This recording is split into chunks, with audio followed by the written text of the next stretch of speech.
Hello children, welcome my channel Study with Jenny. Today read this chapter 8th class geography chapter 2nd. Name it land, soil, water, vegetation. हम बच्चों इस video में land, soil, water, resources के बारे में जान चुके हैं और आज हम इसका सेकंड वीडियो बनाएंगे। तो इसमें हम नेचुरल वेजिटेशन और वाइल्ड लाइफ रिसोर्सेज के बारे में जानेंगे। Let's start. Some school children were visiting on exhibition of handicraft की एग्जीबिशन चल रही थी और वहाँ पर कई स्कूल के बच्चे विजिट करने आए हुए थे। The articles in the exhibition were collected from different parts of the country. और इस एग्जीबिशन में अलग अलग कंट्रीज की डिफरेंट पार्ट से अलग अलग आर्टिकल्स कलेक्ट किए गए थे। Mona picked up a bag and exclaimed, this is a beautiful hand bag.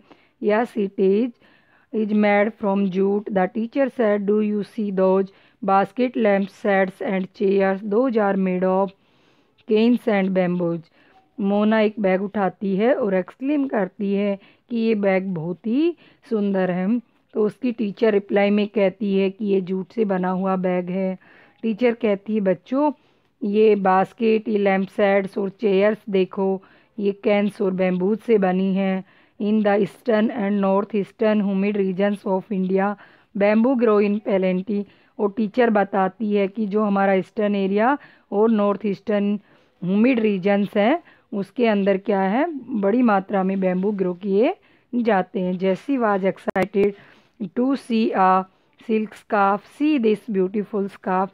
The teacher explained that silk is obtained from silkworm that are breed on mulberry trees। और जैसी excite होकर एक सिल्क स्कार्फ को उठाती है और वो कहती है स्कार्फ बहुत ही ब्यूटीफुल है। उसकी टीचर एक्सप्लेन करती है कि यह सिल्क हमें यह सिल्क है जो हमें सिल्क वॉर्म से मिलती है और यह सिल्क वॉर्म मलबेरी ट्री के ऊपर पैदा होती है। The childrens understood that plants provide us with many different products that we use in our day to day life। इस प्रकार से बच्चे आप समझ गए होंगे कि प्लांट्स हमारे जीवन में किस प्रकार से इम्पोर्टेंस होती है और उनका हमारी लाइफ में किस प्रकार से डे टू डे लाइफ में यूज होता है। Natural vegetation and wild life exist only in the narrow zone of contact between the lithosphere, hydrosphere and atmosphere that we call biosphere. और जो नेचुरल वेजिटेशन और वाइल्ड लाइफ एग्जिस्ट होती है वो पर lithosphere means land, hydrosphere means water, atmosphere means air और इनसे मिलकर क्या बनता है, बायोस्फेयर। तो वहाँ पर क्या है, नेचुरल वेजिटेशन और वाइल्ड लाइफ एग्जिस्ट होता है। In the biosphere living beings are interrelated and interdependent on each other for survival. This life supporting system is known as the ecosystem. और इस प्रकार से जो हमारा जो इकोसिस्टम होता है उसमें लिविंग बींग्स होते हैं वो एक दूसरे पर इंटर रिलेटेड होते हैं, एक दूसरे पर इंटरडिपेंड होते हैं। उसे हम क्या है, इकोसिस्टम कहते हैं। जैसे कि छोटा जीव बड़े जीव को खाता है और हम देखते हैं कि जो एक फूड चेन बनी हुई होती है, जैसे ग्रास को टीडा खाता है, टीडे को फ्रॉग ने खाया, फ्रॉग को स्नेक ने खाया और स्नेक को ईगल ने खाया और फिर वो डिकम्पोज हो जाती, फिर वहाँ प्लांट्स उगाते हैं। इस प्रकार से हमारा इकोसिस्टम हमने देखा एक दूसरे से इंटर रिलेटेड और इंटरडिपेंड है। Vegetation and wildlife are valuable resources. Plants provide us with timber, give shelter to animals, produce oxygen we breathe, protect soils। और वेजिटेशन और वाइल्ड लाइफ क्या है, एक वैल्यूएबल रिसोर्सेज है। प्लांट्स हमें लकड़ी प्रोवाइड कराते हैं और एनिमल्स के रहने के लिए शेल्टर प्रोवाइड कराते हैं, हमें ऑक्सीजन प्रोड्यूस करते हैं जिसमें हम सांस लेते हैं। Protect soil so essential for growing crops, act as shelter belts, help in storage of underground water, give us fruits, nuts, latex, turpentine oil, gum, medicine plants and also the paper that is so essential for your studies. तो जो plants हैं वो हमें क्या है, जो soil होती है वो एक एसेसनल हमारी बहुत ही नीड होती है क्रॉप्स को ग्रो करने के लिए। और हमारे लिए जो प्लांट्स हैं वो एक शेल्टर बेल्ट का भी काम करते हैं और अंडरग्राउंड वाटर को स्टोरेज करने में हमारी हेल्प करते हैं। और प्लांट्स से हमें फ्रूट्स मिलते हैं, नट्स मिलते हैं, लैक्टेस मिलता है, तारबीन ऑयल मिलता है, गम मिलती है और हमें जड़ी बूटियाँ मिलती हैं। और पेपर क्या होता है, हमारी बहुत ही इम्पोर्टेंस होती है स्टडी करने के लिए, हमें उसकी बहुत ही नीड होती है, वो भी हमें प्लांट से मिलता है। तो इस प्रकार से चिल्ड्रंस हमने जाना कि प्लांट से हमें कौन कौन से प्रोडक्ट प्राप्त होते हैं और किस किस प्रकार से हमारी नीड की फुलफिल करते हैं। There are innumerable uses of plants and you can add some more. और इस प्रकार से हमने देखे प्लांट्स के बहुत सारे यूजेज हैं और बच्चों आप अपनी तरफ से भी कुछ प्लांट्स के यूजेज को ऐड कर सकते हैं।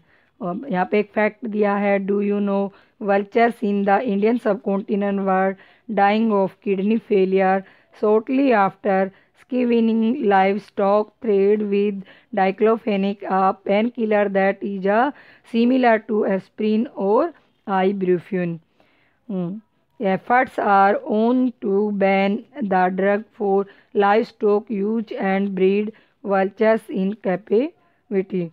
और जो हमारे इंडियन सब कॉन्टिनेंट में जिन एनिमल्स का ट्रीट करने के लिए डाइक्लोफेनिक, एप्रिन और आइब्रूफिन जैसे पेन किलर्स का यूज किया जाता है, उसके उपरांत जो हमारे स्किन वेंजिंग है, स्किन वेंजिंग क्या होते हैं, जो हमारे एनवायरनमेंट को क्लीन रखने वाले जो एनिमल्स होते हैं उनको स्किन वेंजिंग कहते हैं। फॉर एग्जांपल जो हमारा वल्चर है वो क्या है, किडनी के ख़राब होने से क्या है उनकी डेथ हो रही थी और एनिमल्स पर इन मेडिकल्स का यूज करने पर इनके ऊपर बैन लगाया जा रहा है और जो वल्चर्स हैं उनके प्रजनन के लिए दोबारा प्रयास किए जा रहे हैं।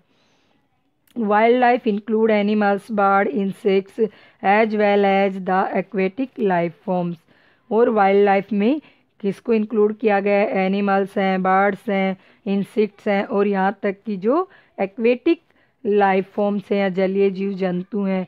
एक्वेटिक क्या होते हैं, जो जीव जंतु जल में रहते हैं उनको एक्वेटिक कहते हैं। फॉर एग्जांपल फ्रॉग्स है, फिश है और क्रोकोडाइल है। They provide us milk, meat, hides and wool. ये हमें मिल्क, मीट और ऊन प्रदान करते हैं। Insect like bees provide us honey. और इंसेक्ट्स में से फॉर एग्जांपल जो बी है वो हमें हनी प्रोवाइड कराती है। Help in pollinations of flowers and have an important role to play as decomposers in the ecosystem.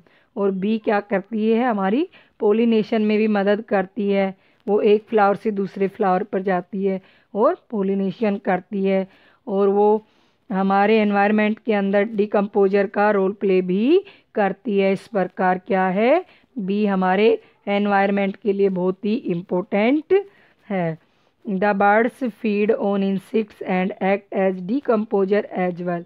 जिस प्रकार से बर्ड्स क्या होते हैं, इंसेक्ट्स को खाते हैं, वो भी एक बहुत अच्छे डिकम्पोजर का काम करते हैं। Vultures, due to its ability to feed on dead livestock, is a scavenger and considered a vital creature of the environment. और वल्चर है वो क्या है, हमारे लिए एक बहुत ही अच्छा डिकम्पोजर और स्किन वेंजर का काम करता है। वो क्या है, हमारे आसपास में जो मृत एनिमल्स होते हैं, डेड बॉडीज होती हैं, उनको क्या है, उनको खाने का काम, उनकी सफाई करने का काम हमारे एनवायरनमेंट में वल्चर करता है। तो वल्चर को क्या माना गया है, हमारे एनवायरनमेंट का क्या है कि विटल क्लीनर माना गया है। सो एनिमल्स बिग और small are integral to maintaining balance in the ecosystem. और इस प्रकार से जो छोटे और बड़े एनिमल्स होते हैं वो क्या है, हमारे इकोसिस्टम को बैलेंस करते हैं। तो बच्चों हमने जाना कि जो स्मॉल और बिग एनिमल्स होते हैं वो हमारे इकोसिस्टम को बनाए रखने के लिए उनकी बहुत बड़ी अपनी अपनी इम्पोर्टेंस होती है। आई होप चिल्ड्रन आपको यहाँ तक समझ में आया होगा। अब हम देखते हैं distributions of natural vegetation. The growth of vegetation depends primarily on temperature and moisture. कोई वेजिटेशन को ग्रो करने के लिए फर्स्टली किसके ऊपर डिपेंड करता है? टेम्परेचर और मॉइस्चर के ऊपर। जहाँ पर ज़्यादा नमी और टेम्परेचर अच्छा होगा वहाँ पर क्या है? वेजिटेशन बहुत जल्दी ग्रो करेगी। The major vegetation type of the world are grouped as forest, grassland, scrubs and tundra. और जो वर्ल्ड की वेजिटेशन है उसको 4 पार्ट्स में डिवाइड किया गया है। For example forest, grassland, scrubs और tundra. In areas of heavy rainfall huge trees may thrive.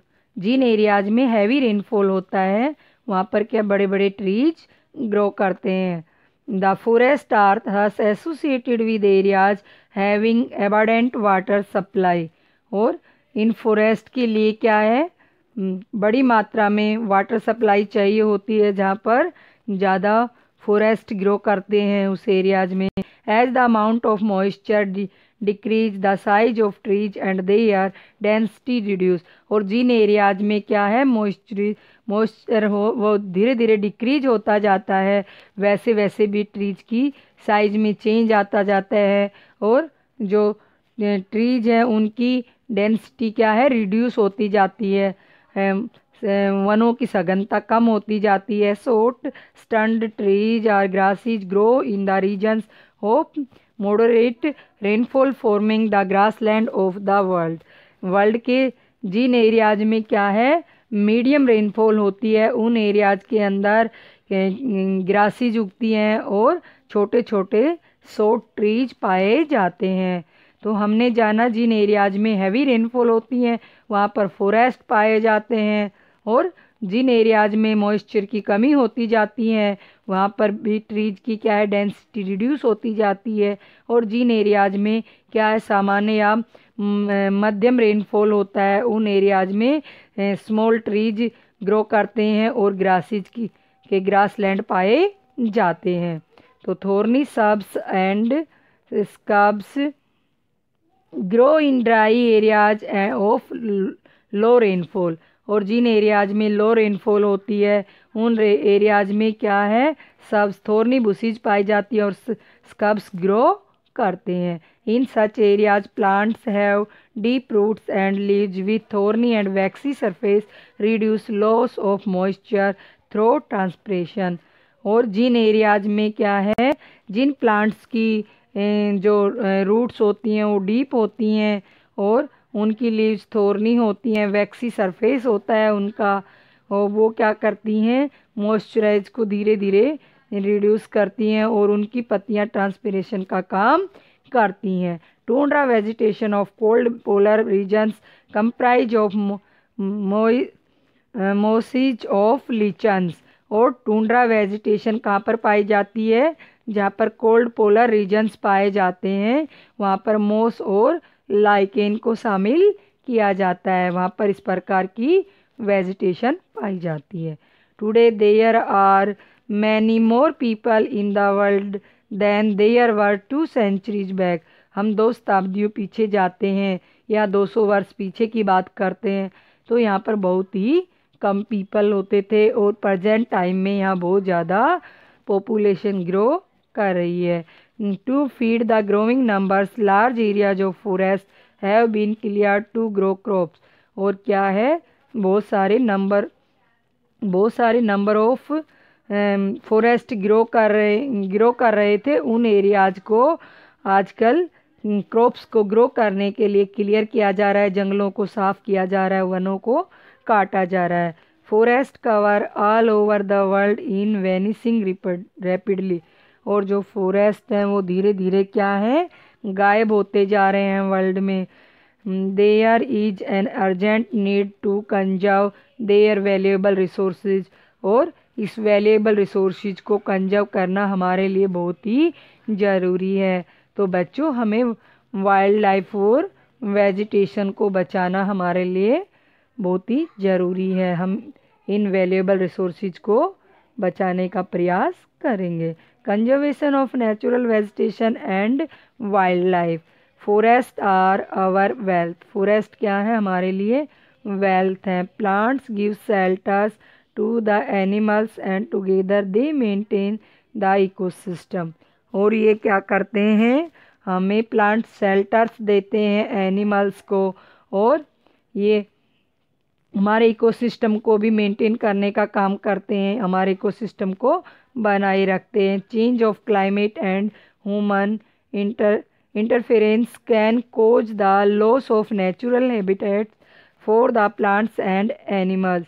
और जैसे जैसे ह्यूमंस क्या है, इनके जो नेचुरल हैबिटाट हैं और प्लांट्स और एनिमल्स हैं, इनके रहन सहन में और इन सब कारणों से या तो क्लाइमेट चेंज हो रहे हैं या ह्यूमन इनके लाइफ में इंटरफेरेंस कर रहा है, उसके कारण धीरे धीरे नेचुरल हैबिटेट और प्लांट्स और एनिमल्स की संख्या घटती जा रही है।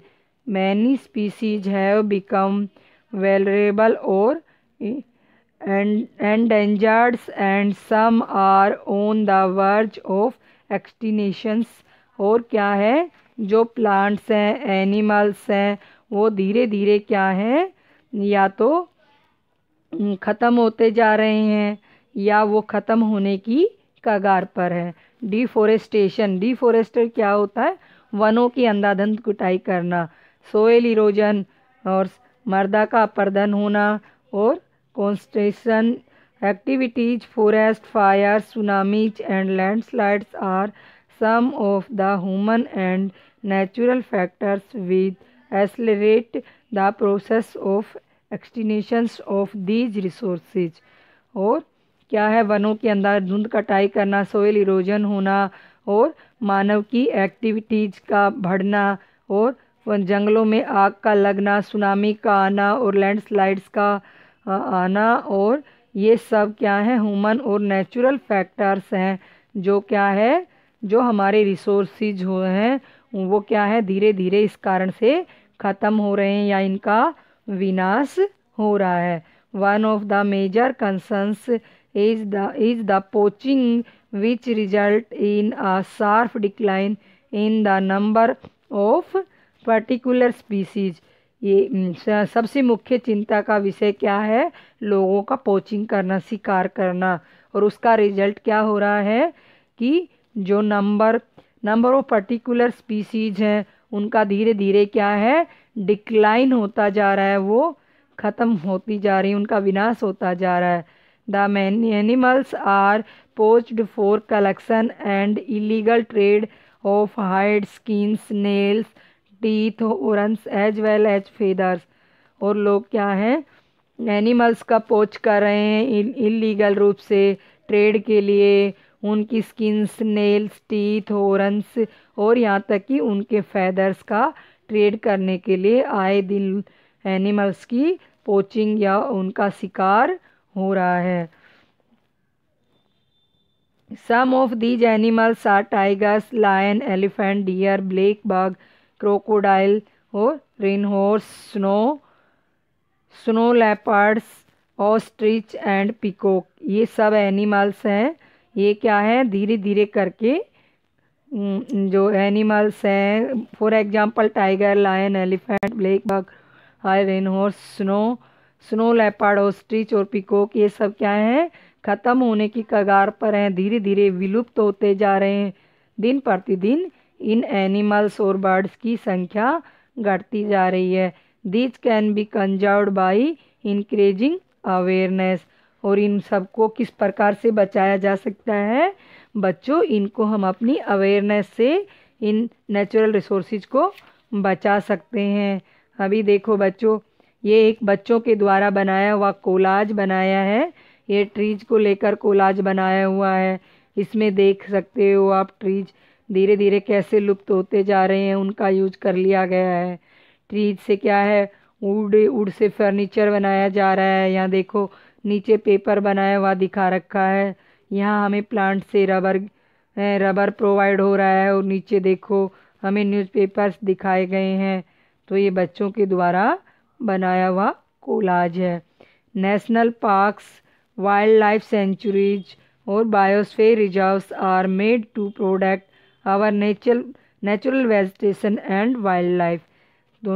जो नेशनल पार्क्स बनाए गए हैं, वाइल्ड लाइफ सेंचुरीज और बायोस्फीयर रिजर्व्स बनाए गए हैं, वो किसको प्रोटेक्ट करने के लिए बनाए गए हैं? नेचुरल वेजिटेशन और वाइल्ड लाइफ को प्रोटेक्ट करने के लिए इनका निर्माण किया गया है। Conservation of creeks, lakes and waterlands is necessary to save the precious resources from depletion। और क्या है, हमारे इन लेक्स को, वेटलैंड्स को बचाना क्या है, हमारे लिए बहुत ही नेसेसरी है, क्योंकि ये हमारे लिए बहुत ही प्रीसियस रिसोर्सेज हैं, इसलिए इनका हमें ज़्यादा से ज़्यादा प्रोटेक्शन करना चाहिए। There is a balance in the environment if the relative number of species is not disturbed। और क्या है, हमें अपने एनवायरनमेंट को बनाए रखने के लिए जो नंबर ऑफ स्पीसीज हैं उनको डिस्टर्ब नहीं करना चाहिए, उनके जीवन में हस्तक्षेप नहीं करना चाहिए, नहीं तो हमारा एनवायरनमेंट जो अनबैलेंस हो जाएगा। Human activities in several parts of the world have disturb the natural vegetations natural habitat of many species. और मैन की एनी एक्टिविटीज़ के कारण जो हमारे एनिमल्स हैं, वाइल्ड लाइफ है, वो नेचुरल वेजिटेशन है और इन एनिमल्स के हैबिटेट्स हैं, उससे क्या होता है, वो है जो मैनी स्पीसीज हैं वो धीरे धीरे उनकी प्रजातियां लुप्त होती जा रही हैं मानव एक्टिविटीज़ के इंटरफेरेंस के कारण। Due to indiscriminate killing, survival birds and animals have either become extinct or are of the verge of extinction। और धीरे धीरे क्या है, इन एनिमल्स को मारा जा रहा है, बर्ड्स का शिकार किया जा रहा है, इसके कारण जो हमारे एनिमल्स हैं वो या तो विलुप्त हो गए हैं या वो ख़त्म होने की कगार पर हैं। Awareness programs like social forestry and Vanomotsav should be encouraged at the regional and community level।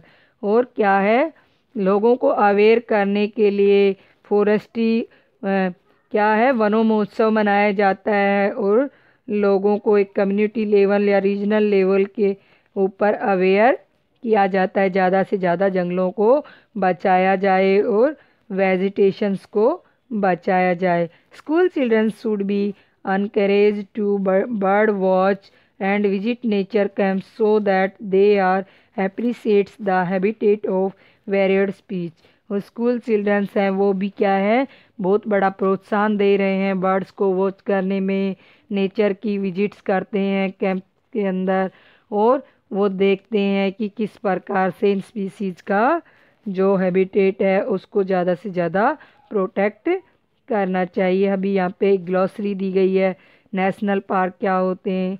Natural area designed to protect the ecological integrity of one or more ecosystems for the present and the future generation. तो national parks वो होते हैं जो एक natural रूप से design किए हुए हैं, इकोलॉजिकल इंटीग्रिटी है उसको प्रोटेक्ट करने के लिए, हमारे इकोसिस्टम को बचाए रखने के लिए और आने वाले प्रेजेंट और फ्यूचर जनरेशन के लिए। Many countries have passed against the trade as well as killing of birds and animals. और क्या है, कई कंट्रीज के अंदर लॉ पास किए गए हैं बर्ड्स और एनिमल्स को किलिंग करने के अगेंस्ट में। In India killing Lions, tigers, dears, great Indian bustards and peacocks is illegal.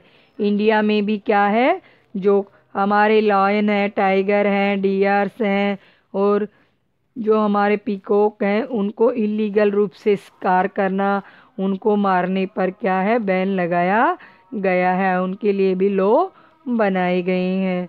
And international conservation CITES has been established that list survival species of animals and birds in which trade is prohibited. क्या है, जो हमारा international conservation CITES है उसकी establishment की गई है। किसके लिए, हमारे जो एनिमल्स हैं, बर्ड्स हैं, उनकी जो अनेक स्पीसीज हैं उनकी एक तो लिस्ट तैयार की गई है और उनके ट्रेड पर उनके जो ट्रेड करने के लिए उनके ऊपर प्रतिबंध लगाया गया है। Conservation of plants and animals and ethical duty of every citizen. और क्या है, प्लांट्स का और एनिमल्स का कंजर्वेशन करना हम प्रत्येक नागरिक की क्या है, इथिकल ड्यूटी है, नैतिक कर्तव्य है। तो हमें अपने बच्चों, आपको समझ में आया होगा कि अपने एनवायरनमेंट को बनाने के लिए, इसको बचाए रखना, एनिमल्स को, फॉरेस्ट को, वाइल्ड लाइफ को, वेजिटेशंस को, हम सब का क्या है, एक नैतिक ड्यूटी बनती है। हम इस पिक्चर्स में देख रहे हैं a herd of elephants in Kaziranga national park. यहाँ पर एलिफेंट्स का एक झुंड दिखाया गया है कांजीरंगा नेशनल पार्क। तो बच्चों, आप मेरे को कमेंट सेक्शन में बताएंगे कि कांजीरंगा नेशनल पार्क कहाँ पर सिचुएटेड है। यहाँ पर एक ग्लोसरी दी गई है, इसको देखेंगे। बायोस्फीयर रिजर्व्स क्या होते हैं, series of protects areas linked through a global network intended to demonstrate the relationship between conservation and development. ऐसी सीरीज जो क्या है, लिंक होती है, ग्लोबल नेटवर्क से जुड़ी होती है और उसका काम क्या है, जो कंजर्वेशन है और डेवलपमेंट है उसमें क्या है, रिलेशनशिप को डेवलपमेंट करना, डोमेस्टेट करना, उसको दिखाना, उसे क्या कहते हैं, बायोस्फीयर रिजर्व्स कहते हैं। इसमें एक फैक्ट दिया गया है, डू यू नो, इसमें बच्चों हम जानेंगे। CITES क्या है, इसकी फुल फॉर्म क्या है, the conventions on international trade in endangered species of wild fauna and flora।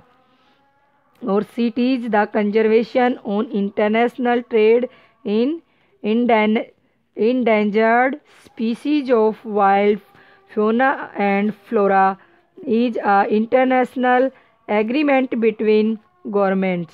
और CITES क्या है, जो संकटग्रस्त, जो हमारे वाइल्ड एनिमल्स हैं और वेजिटेशन है और इंटरनेशनल रूप पर उस जो हमारी गवर्नमेंट है उसके अंदर एक इंटरनेशनल कॉन्ट्रैक्ट है, एग्रीमेंट है, सरकारों के बीच ये एक समझौता है। It aims to ensure that international trade in specimens of wild animals and plants does not threaten their survival. इसका क्या उद्देश्य सुनिश्चित किया गया है कि जो हमारे वाइल्ड एनिमल्स हैं, हमारे प्लांट्स हैं, उनके जो नमूने हैं उनको अंतर्राष्ट्रीय जो ट्रेड है उनके जीवन में कोई खतरा नहीं होना चाहिए। रफली मोटे तौर पर देखें तो 5000 स्पीसीज ऑफ एनिमल्स हैं और 28,000 स्पीसीज और प्लांट्स हैं, उनको प्रोटेक्ट करने के लिए इस सूची में शामिल किया गया है। और बेयर्स, डॉल्फिन्स और कैटल्स और orchids are also are some examples. तो हमने ये मैनी एग्जाम्पल्स देखे हैं, उनमें क्या है, जो हमारा बेयर है, डॉल्फिन है, कैक्टस है और कोरल मूंगा या परवाल है और ऑर्किड है और एलो, ये कुछ एग्जाम्पल्स हैं।